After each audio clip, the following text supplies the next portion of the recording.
آج میرا دل چاہ رہا ہے نا میں بہت زیادہ رہوں، بہت زیادہ فلسطین کی حالت دیکھ کے، اور اپنے آپ پہ ترس آتا ہے مجھے، فلسطینیوں پہ نہیں، اپنے مسلمان ہونے پہ ترس آتا ہے مجھے، مسلمانوں پہ جو یہ سارا تماشا دیکھ رہے ہیں، اور دوسری طرف فلسطین پہ اتنا ظلم، اور کوئی آواز نہیں اٹھا رہا، کوئی گھر سے باہر نہیں نکل رہا۔ اگر آپ کی بہن بیٹی کو برہنہ کر کے کسی غیر معلوم جگہ لے جایا جاتا تو یہ درد آپ محسوس کر سکتے تھے، مگر نہیں، ہم تو اپنے گھروں میں آرام سے ہیں، اور ہمیں لگتا ہے ہم بالکل ٹھیک ہیں، ہم سیف ہیں۔ اللہ کا عذاب ہے ہم پہ، یہ ان کی آزمائش ہے کہ وہ ظلم برداشت کر رہے ہیں اللہ کے شکر کے ساتھ، اور ہم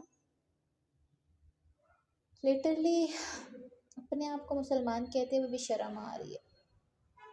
اور درد اتنا زیادہ ہو رہا ہے دل میں کہ کاش